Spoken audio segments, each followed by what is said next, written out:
On May 27, 2026, a federal judge in Brooklyn dismissed charges against a former Fox executive and an Argentine sports marketing company.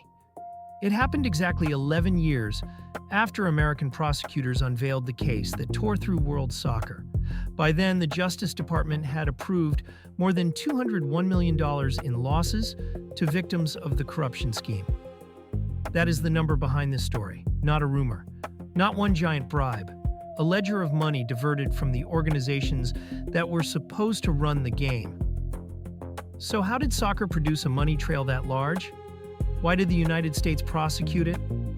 And what does the case ending during the 2026 World Cup actually prove? Start with the product nobody sees on the field.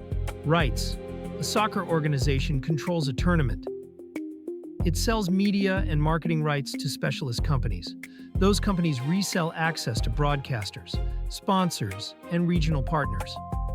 The audience creates the demand, but the contract controls who gets paid. According to the Justice Department, 70% of FIFA's $5.7 billion in revenue from 2011 through 2014 came from television and marketing rights tied to the 2014 World Cup. The scale is still enormous.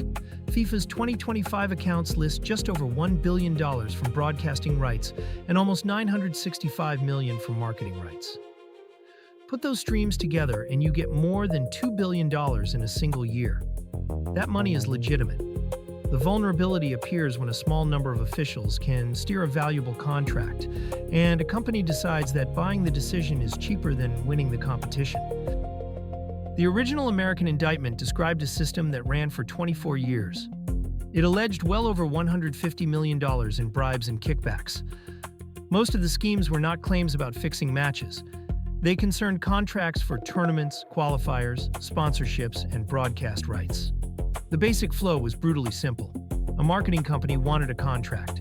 An official could influence the award. An intermediary prepared an invoice, a shell company, or an offshore account. Money moved. The official supported the deal. Then the company sold the rights downstream for a profit. Prosecutors grouped the participants into three roles: soccer officials, sports marketing executives, and trusted intermediaries, including bankers, who helped move or conceal payments. That is why this was bigger than a few envelopes. It was a repeatable business process. Each tournament created another contract. Each contract created another chance to charge for access.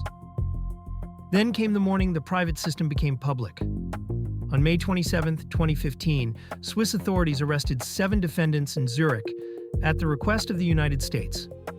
In Brooklyn, prosecutors unsealed a 47-count indictment against 14 defendants. At the same time, they revealed that 4 individuals and 2 companies had already pleaded guilty. The case reached America through concrete connections. CONCACAF was headquartered in the United States. A search warrant was executed at its offices in Miami. Sports marketing companies operated here. Payments and communications touched the American financial system. Prosecutors treated the network as an enterprise under federal racketeering law, then added wire fraud, money laundering, and tax charges according to each defendant's conduct. This was not the United States claiming ownership of world soccer. It was the United States following transactions that crossed its institutions. The bank cases show what follow the money meant in practice. Bank Hapoalim and its Swiss subsidiary admitted that employees conspired to launder at least $20.7 million in bribes and kickbacks between late 2010 and early 2015. The banks forfeited that amount and paid another $9.3 million fine. Justice Department records say compliance staff repeatedly raised concerns, but the payments continued. A year later, Bank Julius Baer admitted laundering more than $36 million through the United States. It agreed to more than $79 million in penalties. In one part of that scheme, approximately $25 million was held in a sub-account for a senior FIFA official. The warning signs included false contracts, third-party payments, and shell corporations claiming to provide services. These were not subtle clues discovered years later. They were the exact patterns anti-money laundering systems are built to flag. Now separate the legal scoreboard, because the FIFA scandal bundles very different outcomes together. Charles Blazer, a former FIFA executive committee member, pleaded guilty to 10 counts, including racketeering, wire fraud, money laundering, and tax offenses. Sports marketing executive Jose Hawilah pleaded guilty and agreed to forfeit more than $151 million. Former officials Juan Angel Naput and Jose Maria Marin were convicted at trial in 2017. Those are adjudicated results. Other claims remained allegations, including accusations in a 2020 indictment connected to the selection of Russia and Qatar as World Cup hosts. And the separate Swiss case against Sepp Blatter and Michel Platini ended differently. They were acquitted over a 2 million Swiss franc payment in 2022, then acquitted again on appeal in March 2025. Guilty plea, conviction, allegation, acquittal. Those labels are not technical clutter. They are the boundary between documenting corruption and simply repeating the mythology around it. FIFA did change its rules after the scandal. Reforms approved in February 2016 introduced term limits, eligibility checks, more independent committee members, greater financial transparency, and a formal separation between political and management functions. Then, the 2026 hosting decision used a public Congress vote. The joint bid from Canada, Mexico, and the United States received 134 votes. Morocco received 65. One member voted for neither. That is materially more visible than the old executive committee process. But transparency is a control, not a certificate of innocence. A public vote tells you who voted for whom. It does not reveal every private conversation, commercial incentive, or political pressure around the vote. The fair conclusion is narrower. The process changed in ways that make one kind of secret deal harder. Whether the culture changed just as much requires evidence beyond FIFA's own rulebook. That brings us back to the case dismissed in 2026. In March 2023, a Brooklyn jury convicted former Fox executive Hernan Lopez and Full Play Group on wire fraud and money laundering conspiracy counts tied to soccer media rights.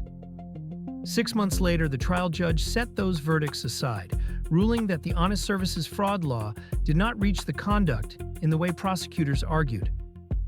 In July 2025, a federal appeals court reversed that decision and ordered the convictions reinstated. The case appeared headed toward the Supreme Court. Instead, the Justice Department asked to end it. On May 27, 2026, the judge dismissed the indictment after the U.S. attorney said continuing the prosecution did not fit the administration's priorities. The government said that choice was limited to this case. FIFA also told the court it would not directly affect the other convictions. So the dismissal did not erase the larger record. It ended this prosecution because the government chose to stop. The money trail proves something more useful than the slogan that FIFA is corrupt. It shows a specific machine: scarce media rights, officials with discretion, companies paying for influence, banks ignoring warning signs, and law enforcement reconstructing the chain years later. More than $201 million in approved victim losses does not prove every rumor about every World Cup. It proves the documented system was large enough to leave that much damage behind. Reforms can change the controls. A dismissal can end a case. Neither changes the standard we should use. Follow the contract, follow the account, then label exactly what the evidence proves. Subscribe to Yapnetic. We follow the numbers wherever they lead.